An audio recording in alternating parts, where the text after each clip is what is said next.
السلام علیکم ورحمۃ اللہ وبرکاتہ۔ تبصرہ پوائنٹ کی ہفتہ روزہ عالمی خبروں کے بلیٹن میں آپ کا استقبال ہے۔ سب سے پہلے سرخیاں۔ افغانستان کے شہر قندوز میں نماز جمعہ کے دوران دھماکہ، 100 سے زیادہ افراد ہلاک، سینکڑوں زخمی۔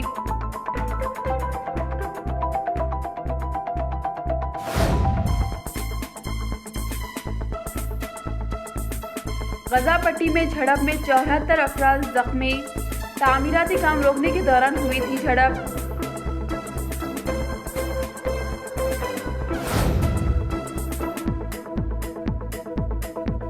یہودیوں کو مسجد اقصی کے حصے میں عبادت کرنے کی اجازت، اسرائیلی عدالت کا متنازع فیصلہ۔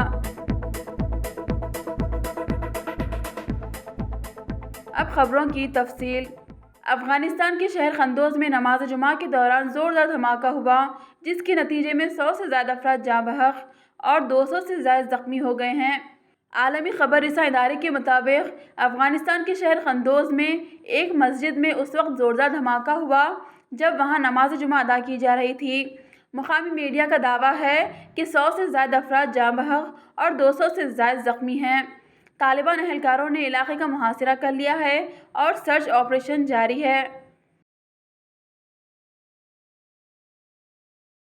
غزہ پٹی کے مغربی کنارے میں جمعہ کے دوران اسرائیلی فورسز اور فلسطینی افراد کے درمیان جھڑپ میں کم از کم 74 افراد زخمی ہوئے ہیں۔ یہ جھڑپ اس وقت ہوئی جب یہودی آباد کار نابلس شہر میں عالمی قانون کی خلاف ورزی کرتے ہوئے تعمیراتی کاموں کو جاری رکھے ہوئے تھے۔ اسرائیلی دفاعی فورسز نے کہا کہ فلسطینیوں نے تعمیراتی کاموں کو روکنے کے لیے ٹائرز کو آگ لگا کر رکاوٹ پیدا کرنے کی کوشش کی۔ اسرائیل کی عدالت نے مسجد اقصی میں عبادت ادا کرنے والے یہودیوں کے حق میں ایک متنازع فیصلہ دیا، جس پر فلسطین اتھارٹی نے شدید احتجاج کیا ہے۔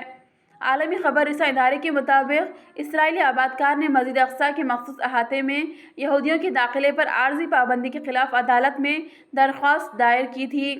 عدالت نے اس درخواست پر ایک طرفہ اور متنازع فیصلہ سناتے ہوئے اسرائیلی پولیس کو حکم دیا کہ اگر مسجد اقصی میں یہودی عبادت کرتے ہیں تو اسے مجرمانہ فعل نہ سمجھا جائے اور نہ ہی انہیں روکا جائے۔ خیال رہے کہ 1994 میں عمان اور اسرائیل کے درمیان معاہدے کے تحت مسجد اقصی کے مخصوص احاطے میں یہودیوں کو عبادت کی اجازت نہیں تھی۔ اس حصے میں صرف مسلمان نمازیں ادا کرتے ہیں، جبکہ یہودی قریبی مغربی دیوار پر عبادت کرتے ہیں۔ عدالتی فیصلے پر احتجاج کرتے ہوئے فلسطینی وزیر اعظم محمد ابراہیم شطیح نے امریکہ سے مطالبہ کیا کہ وہ مخصوص احاطے میں یہودیوں کو داخل ہونے سے روکنے کے لیے اپنا کردار ادا کریں۔ فلسطینی وزیر اعظم نے عدالتی فیصلے کو یہودیوں کو مسلط کرنے کی سازش قرار دیتے ہوئے عرب ممالک سے بھی فلسطینیوں کے ساتھ اظہار یکجہتی کے لیے کھڑے ہونے کی بھی اپیل کی۔ ادھر مسجد اقصی کے محافظ اردن نے بھی عدالتی فیصلے کو عمان اور تل ابیب کے درمیان امن معاہدے اور مسجد اقصی کی تاریخی اور قانونی حیثیت کی سنگین خلاف ورزی قرار دیا ہے۔ اسرائیلی جیل میں گزشتہ 11 ماہ سے قید فلسطینی صحافی بشرا الطویل کو رہا کر دیا گیا ہے۔ 28 سالہ بشرا کو قابض فوج نے 11 مہینے قبل حراست میں لینے کے بعد کسی الزام کے بغیر قید میں ڈال دیا تھا۔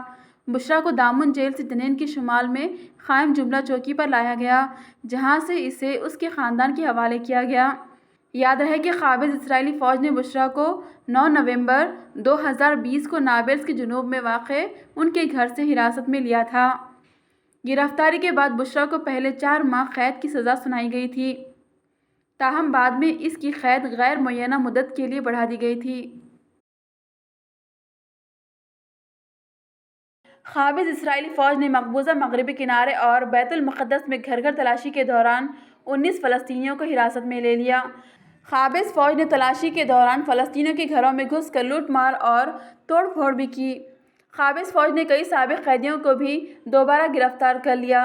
مقامی فلسطینی ذرائع نے بتایا کہ غرب اردن کے شمالی شہر نابلس، راملہ، بیت لحم اور بیت المقدس کے مختلف قصبات اور دیہات میں یہ کارروائیاں کی گئیں۔ کنگ عبداللہ اکنامک سٹی اور king Abdullah science and technology university کاویس کے درمیان بحری ٹیکسی کا تجرباتی آغاز کر دیا گیا ہے۔ ویب نیوز اخبار 24 کے مطابق سعودی میں اپنی نوعیت کی پہلی بحری ٹیکسی ہے جس کا یہاں تجرباتی طور پر آغاز کیا گیا ہے۔ واضح رہے کافی عرصے سے بحری ٹیکسی کے منصوبے پر کام جاری تھا۔ اس حوالے سے جدہ ساحل پر بھی تجارتی نقطہ نظر کے تحت بحری ٹیکسی شروع کرنے کا منصوبہ ہے جس پر تیزی سے عمل کیا جا رہا ہے۔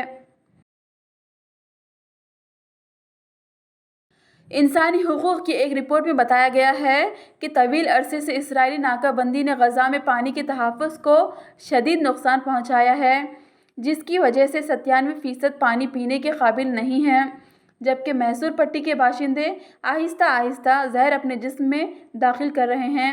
اقوام متحدہ کی انسانی حقوق کونسل کے سامنے پیش کی گئی رپورٹ میں کہا گیا ہے کہ ایندھن کا بحران اور بجلی کی مسلسل کٹوتی اس کام میں رکاوٹ ہے۔ رپورٹ میں کہا گیا ہے غزہ میں پھیلنے والی تقریباً 1/4 بیماریاں پانی کی آلودگی کی وجہ سے ہوتی ہیں اور 12% بچوں اور بچوں کی اموات آلودہ پانی سے متعلق آنتوں کی بیماریوں کا باعث بنتی ہیں۔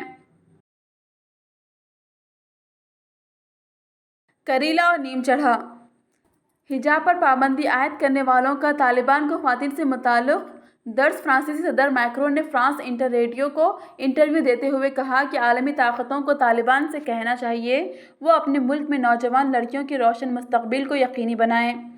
انہوں نے کہا کہ تمام لڑکیوں کو اسکول واپس جانے کی اجازت نہ دینا ان کے خدشات میں سے ایک ہے۔ میکرون نے یہ بھی بتایا کہ وہ اس ماہ کے آخر میں روم میں ہونے والے G20 سربراہی اجلاس میں یہ مسئلہ اٹھائیں گے۔ امریکہ کی ریاست مینیسوٹا میں مسلمانوں کے قبرستان کو تخریبی کارروائی کا نشانہ بنانے کی کوشش کی گئی۔ مینیسوٹا امریکہ اسلام تعلقات کونسل نے بتایا کہ ریاست کے قصبے کیسل راک میں واقع مغفرت قبرستان کو نقصان پہنچانے کی کوشش کی گئی۔ بیان کے مطابق نامعلوم افراد نے قبرستان میں موجود ایک 4 دیواری کو 30 کے قریب پرانے ٹائروں سے بھر کے آگ لگانے کی نیت سے گیس کے پائپ کو کاٹ ڈالا۔ تنظیم کے سربراہ جیلانی حسین نے کہا ہے کہ گیس کی بو محسوس ہونے کی وجہ سے ممکنہ دھماکے کا سدباب پہلے ہی کر دیا گیا۔ عالمی خبروں میں فی الحال اتنا ہی۔ خدا حافظ۔